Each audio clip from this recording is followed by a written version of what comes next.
started the record, and that was coming right off the tour, which is an incredible, I guess, it's a whirlwind of as much chaos as it is. It has a sense of order to it. I get a piece of paper every day that says, this is what you're going to do today. When they set me free into the wild, it's like I'm like a wild animal and that I don't know what to do. It's Pavlovian. Combine that with you know, a relationship that was created and sort of formed in that circumstance. It's bound for destruction when you reinsert something that is what you're really married to. You know, technically I'm married to what I do, and that includes Twiggy. And so us getting back together, it's not, you know, I know that gay marriage is illegal in California, so it's not that.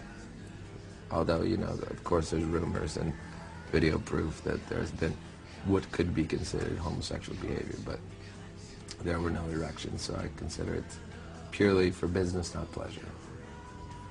That's me making light of what happened in my life. I have to look back at it and realize that it was a really hard time. Obviously, if you want to know what happened since the last time I've talked to anybody, you listen to the record and you hear it how you want to hear it. You don't hear it like Eat Me, Drink Me. You just hear it by inserting yourself into it. It's a movie. When I watch a movie, I want to be the character. I always want to be the villain. You know, people always say, oh, do you have a responsibility of being a role model? Role models are mannequins. I'm a role villain. You have to fuck shit up. You have to be bad. You have to take a lot of abuse. But the villains are always the ones that, in the end, attract the damaged women. And I guess that's what I am, a damage magnet. But I guess I'm a damaged person. So that's what Twiggy and I have in common.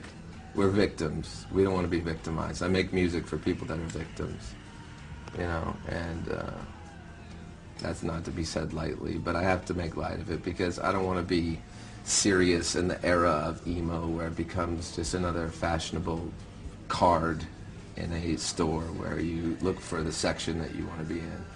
Emo, rape, murder, suicide, etc. That's why I'm making it. I'm in etc. So that's what I am. Almost in the exact opposite of reality television, which I would never do because, first of all, it's very scripted, and I think that's obvious to everyone. My room became, I don't know, it's a good luck to my manager dealing with the person I leased the house from. But in his ultimate wisdom, he wanted to remove the walls of my bedroom to try and keep them in their integrity. I photographed them in great length, and it appears in the album artwork. But during the period of November to January 5th, when I sang the most of the record, and I still, you know, I vacated my home, last week. I've lived alone for the first time in my life. I mean, that may sound like no big deal.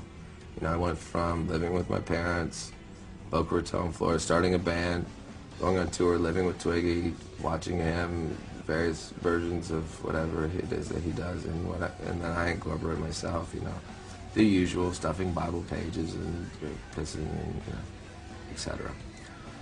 Then I had a series of relationships with women who often appear in front of cameras, and of course this has had an effect on me, whether being a director, wanting to act, writing movies, being the center of my life, and always making records that are very essentially cinematic. So this record, just from the beginning, read like a film because I was living a film. I had, you know, is that my light? I had these very same lights in my bedroom, smoke machines. I forget I have them on. I'll be watching TV and then it'll go, the smoke machine, and I laugh because it's comedy. And it's what you would expect. But it's not like, it's not the Haunted Mansion. The house is haunted by me, but it's like Las Vegas mixed with Calcutta and I guess a haunted house. But, you know, it's kind of like if you could create one of those murder mystery weekends, but no one finds the body. Because I always tell girls, like, I'm like, you know, I call a girl randomly, because that's how I just scroll through the newspaper. It's like most serial killers, you know, you just flip until, yeah, hey, come over, it's Marilyn Manson, and they don't never believe it. Like, well, I didn't want to come over because I thought you were just some crazy stalker. Like, well, I am, and yes, both. I'm the same. And then they come over, and I have Visqueen plastic, the kind you lay down on the, here, Twiggy's here. Oh, you look like a cocaine dealer. Yeah, I am. That's fantastic. So, I have, like, there's a curtain from my bedroom to the bathroom, and this was purely just to hide the fact that I don't like anyone watching me sleep or piss. It's just a phobia I have, and it's also the key to success in relationships. But the plastic is the kind you lay down on the floor when you wrap bodies in, and I say, oh, don't worry, it's fine. You know, I'm not going to kill you buried in the backyard. I don't have a shovel, and I don't want to break a sweat, unless it's, you know, the old-fashioned way. So that became, I mean, this is no Match.com, but that became like the way of meeting new people. But I liked living alone, and everyone really had this big preconception that I can't be alone, he can't handle himself alone. So a lot of the record was me going through that trauma, and as much as I'm making it humorous now because I'm sitting next to fucking Don Knotts Johnson. That was pretty good, right? Yeah. Right. It was rough, and he wasn't there for me. No, he didn't care. You know, like, he played the guitar, and then he's like, "Fuck off." It's not true. Nah.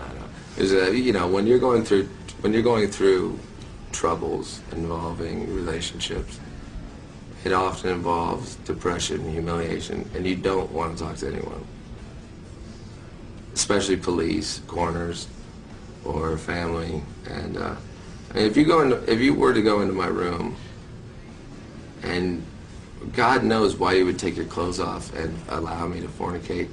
Like, a girl actually asked me, "Do you have a condom?" And I said, "Do I look like I have a condom?" That should be the least of your worries. I'm way worse than what you could catch from me. I've got a butcher knife stuck in my wall, and a giant chrome spray paint swastika, and like a cocaine bags duct taped in the shape of, like, Mickey Mouse. You know, it's all fun and games, but, you know, I did find romance through it all. There's a happy ending to the story, kids. The moral of the story is, stay with your best friend, only do drugs and drink when you're in a good mood, not in a bad mood, and find a manager that only keeps you in a cage for a certain amount of times. The Geneva Convention allows that. And grow your eyebrows back. Don't put your penis in anthills, dirt, or girls that remind you of either of the two. And try and make music your salvation. That sounded really dramatic, right? It was very dramatic.